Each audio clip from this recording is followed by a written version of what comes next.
Hey everyone, it's Kenji. The recipe that you're about to see is more than a recipe. It's a set of core techniques that you're going to use over and over in your cooking to create dozens of new dishes. If you want to get this recipe for free, you can find the link below to my Patreon. But if you want to help me shape my next cookbook and join the best community of food nerds on the internet, you can join at the Cookbook Club level. And you'll not only get this recipe, but 3 extra recipes every month that use some of the techniques and core principles that you're going to learn on this channel. So I'll see you over on Patreon.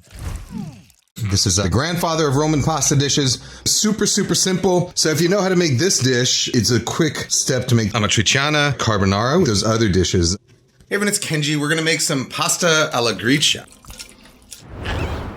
So this is like the proto-Roman pasta dish. It's the dish like pasta amatriciana is based on. So amatriciana is essentially pasta alla Gricia with tomatoes added to it, although this has existed since before tomatoes made it to Italy. It's also similar to a dish like carbonara, which is essentially pasta alla Gricia with eggs added to it. So if you know how to make this dish, it's a quick step to make those other dishes. It also is really great for experimenting on adding other ingredients. So if you're a member of the Cookbook Club, you'll be getting a few recipes that are based on the basic principles of pasta alla Gricia, but with some additional wild flavors added to it. All right, so super simple. This was essentially a dish that was eaten in the field. So no refrigeration. They didn't have a big pantry with stuff they could carry with them. So dried pasta, heavily salted sheep's milk cheese, so pecorino romano, and then some kind of cured pork. So you can use, this is pancetta.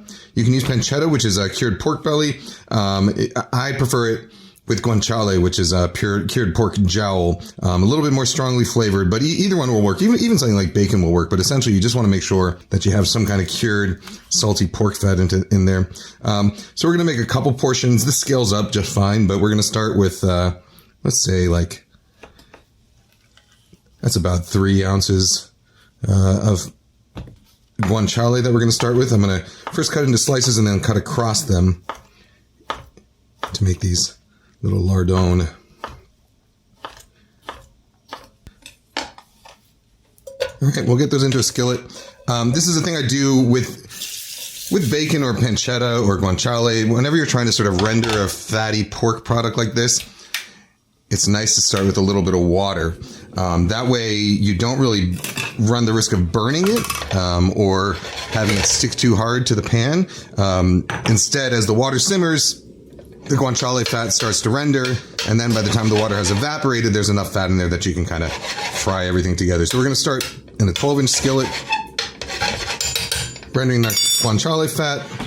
I'm also going to get a good amount of pecorino romano grated here.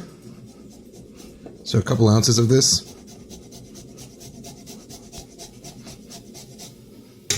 Right. Oh, let me quickly show you actually the difference between how guanciale and pancetta look. So pancetta is pork belly, which has a lot sort of more meat, and the fat is typically in these sort of wider intermuscular areas, whereas with guanciale, you've got the fat on the outside, but if you look at the meaty portion, it's also got a lot more internal fat, so a lot more marbling. So guanciale tends to be just a little bit more flavorful, a little more juicy, obviously more fatty. Because it's a smaller surface area, it also tends to take on its spicing a little more heavily, typically very heavy in black pepper. But again, either one will work. All right, so we've got our pecorino, we've got our guanciale, we've got pasta. I'm going to be doing this with rigatoni. The thing with the pasta is that you want to make sure you're using a bronze die extruded pasta. So if you look at the surface of this pasta, it's got that really nice sort of chalky texture. And you get that with sort of more old-fashioned pastas that are extruded on a bronze die, as opposed to modern pastas, which are extruded on Teflon dies. So a modern pasta will have a sort of shiny, almost plasticky looking surface, whereas a bronze die extruded pasta will have that kind of rougher, chalkier texture to it. That's important, especially for these Roman pasta dishes, because they rely on the emulsion of pasta water and cheese, or pasta water, fat, and cheese. And so if your pasta water is not starchy enough, your emulsion can really easily break, and you'll have trouble bringing it together. Your cheese will turn kind of like stringy, your pasta will be greasy. So you really want to make sure you have a nice starchy pasta like this. We're going to let this render. I'm going to turn the heat down to like a medium, let it render nice and gently. And I'm gonna let this go until it's really nice and crisp, just stirring it every once in a while. And meanwhile, I'm bringing a pot of water to a boil for the pasta, but I'll come back to you after this is done because there's really not much to do while this is going on. All right. Okay. So I'll see you guys in a few minutes. All right. So you can see our guanciale is nice and crisp. We want it to get fully rendered here and really nice and brown and crisp. And you can see how much fat it's given us. That's no added fat. That's all just from the guanciale. If you are doing like a pancetta or something that doesn't have quite as much fat in it to start with, you can add like a couple teaspoons or maybe a tablespoon of olive oil if you'd really like. But you know, some people might tell you that is straying too far from tradition, but it will make the process a little bit easier if your guanciale is not fat enough. All right, so this guanciale fat with the pepper, we're not going to do anything to it yet. Actually, I'm going to add a tiny splash of water just so that we'll cool it down. And we'll deglaze some of those brown bits from the bottom of the pan. But meanwhile, we're going to set that aside. And I'm going to bring over a pot of boiling water. So you can see we're not using a ton of water here. You know, most pasta recipes, at least kind of old school pasta recipes, will recommend using about a gallon of water per pound of pasta. I'm using basically just enough water to cover it by a couple inches, so really not that much. And this water, we're going to very, very lightly season it with salt and MSG.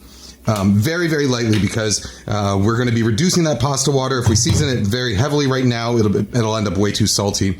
So one of the things you might have heard about boiling pasta is that the reason you use a large pot is because it returns to a boil faster once you add the pasta in there. This is not actually true. It returns to the boil. In fact, a smaller pot will return to a boil a little bit faster than a large pot will. The reason is because when you got a pot of boiling water, everything there is at 100 degrees Celsius. The temperature drop that the pasta water experiences, it's true that a smaller volume of pasta water is going to drop in temperature faster, but it's also going to pick up its temperature much faster. So really, the only energy you need to add to the pot to return it to a boil once you've added the pasta is the amount of energy that it takes to bring however much pasta you've added up to 100 degrees Celsius. And that's the same amount of energy whether you're in a small pot or a large pot. So in a perfect environment, a large pot of water and a small pot of water will come back to a boil at the same rate. However, in a real life kitchen where there's steam being lost, where there's heat being lost from the pan to the kitchen, a small pot will actually return to a boil faster because there is actually less surface area for heat to get lost to the outside environment, which means that it takes less time to bring that water to a boil and it takes less time to return that water to a boil. So the whole idea that a larger volume of water returns to boil faster after adding pasta, well, it's just not true.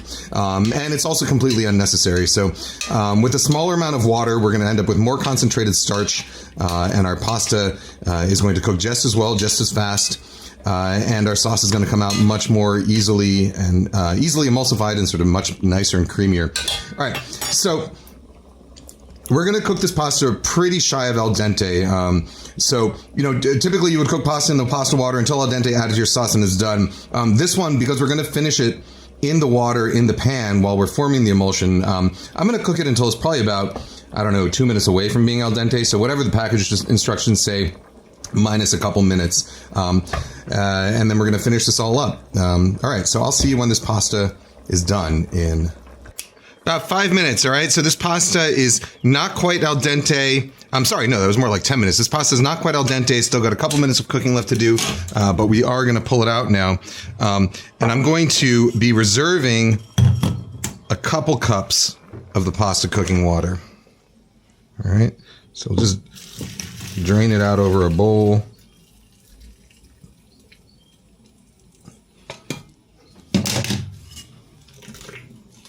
Get this right back in there. All right, so the final step, as far as flavor goes, we're going to take a couple of teaspoons. Actually, maybe there's plenty of black pepper on this particular guanciale, so I'm not going to add a ton of extra black pepper, but probably about a teaspoon or so of really coarsely ground black pepper. We're just going to let that bloom a little bit in the pork fat. And blooming the black pepper like this, it makes the flavor a little bit more complex, so the aroma a little more complex, while also making the pepper a little sweeter and taming a little bit of its bite. So it's still going to be plenty spicy, but you're going to get much better flavor out of it. Similar to how, like, when you make like steak au poivre and you really crust a steak with coarsely ground black pepper, and then you sear it, it doesn't taste extremely spicy. It just gets that really nice sort of aromatic, peppery bite to it. All right. That's smelling good. Okay, so now I'm going to add the rest of my pasta in there.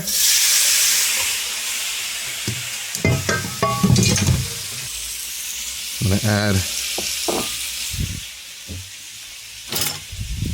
a ladle of pasta cooking water. Maybe a couple. So you can see how nice and starchy this pasta water has become. It's really sort of this cloudy mixture. And we're going to do this over high heat now. And as that pasta water reduces, the starch will get it to thicken up. That'll help it emulsify with the pork fat, and it should all turn into like a really nice sort of glaze that coats all this rigatoni. Riga Anthony, if you're not on a nickname basis with it. Oh, for folks who ask me, which they do, why I cook on a burner over here instead of on my actual electric burners over there, there's a couple reasons. The main one is just because it's easier for you all to see here. I also like cooking with gas. You get a little bit more control. But it's mainly so that you can see. The reason I use the gas burner as opposed to my plug-in induction cooktops is because when I use my plug-in induction cooktops, for whatever reason, the sound that they make gets picked up really, really easily by the microphones, and they end up sounding like way louder than they are in real life. And people have said that sound bothers them. So the reason I'm cooking in here with this, over here with this cooktop, it's all for you. All right, I'm going to taste one of these pasta pieces, see how close we are to. So ever so slightly chalky in the middle, which is good.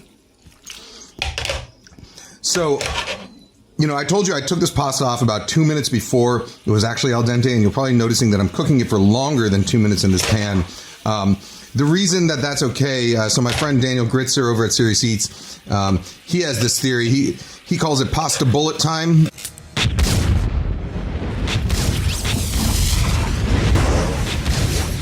So it's like essentially once you take the pasta out of the big pot of boiling water and add it to the skillet with your other ingredients, the water is less concentrated. Sometimes there's a bit of acid in there as well, which slows things down. But essentially, the pasta is going to cook slower in the sauce and in the finishing pan than it does in the boiling water. So what would have taken 2 more minutes to finish in the actual pasta water is probably going to take closer to 4 or 5 minutes in the pan here. So adding a splash more pasta water as this reduces down, I just want to make sure that there's enough pasta water in there that it's emulsified into the sauce just at the same time that the rigatoni is fully cooked. When you're emulsifying a pasta like this, you do want to, in fact, when you're making any kind of emulsified sauce in a pan, in a skillet like this, whether it's a pan sauce or whether you're like glazing carrots, whatever it is, you want to have your heat kind of on maximum blast because actually the action of the bubbles coming up and moving through the liquid are going to help that emulsion form more tightly. So you do want to have it at full blast. The exception is once you add the cheese, that's when you turn the heat back down because you don't want that cheese to clump up from additional heat. All right. You can see like the pasta water is still a little loose, a little bit watery, but it's nice and creamy and emulsified. It's not greasy, it's not fatty, it doesn't look too watery. If it does start to look a little greasy, that's a sign that you should add a little bit more pasta water. And if it's too watery, you want to let it reduce. But at this point, I think we're at a good state to add our other ingredients back in. So off heat, we're going to add maybe 3/4 of our cheese. We'll leave the rest of that for garnish. And give it a stir. So now at this point it's starting to look a little clumpy, so I'm just going to add a splash of pasta water.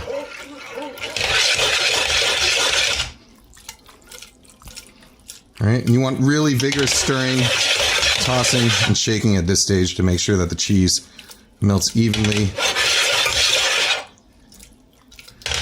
You get a nice emulsion.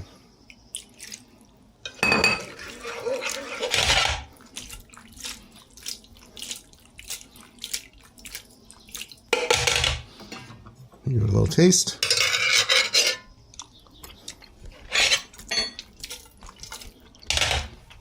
There's just the tiniest bit more salt and MSG there.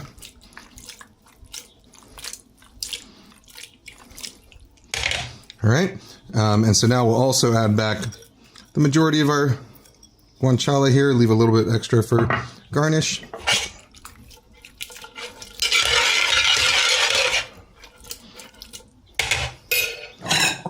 All right, now let's plate this up.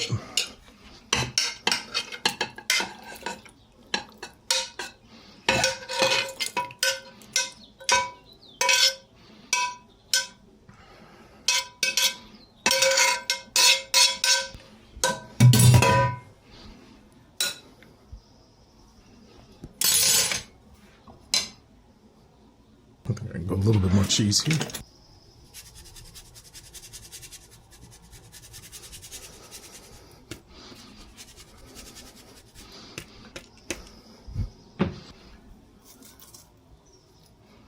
Some crispy guanciale.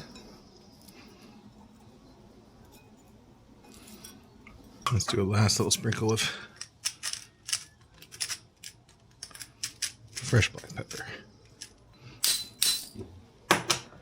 So that is pasta alla Gricia, so the grandfather of all the Roman pasta dishes. Really nothing more than cured pork, cheese, black pepper, and pasta.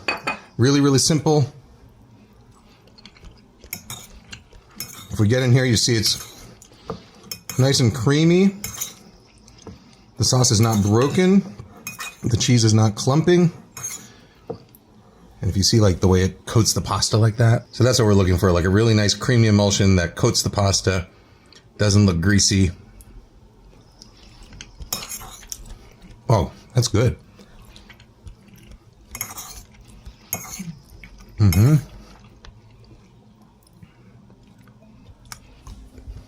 That's real good. All right, so pasta alla Gricia. The secrets are that you want to start with good guanciale or pancetta. You want to render it with just a little bit of water in the pan to start, to get that fat really going. Bloom a little bit of pepper in that fat when it's done rendering. And then we're going to cook our pasta. You want a bronze die extruded pasta. It can be like bucatini or spaghetti, or it can be rigatoni, something like this. Tonarelli is also a classic. Cook it without too much water so that you're really concentrating the starch. Pull it out of that water when it's still a couple minutes shy of al dente. Finish it in the pan with the pork fat, and then we bind it all together with a bit of cheese and return that crispy guanciale to it. This is the grandfather of Roman pasta dishes, pasta alla Gricia.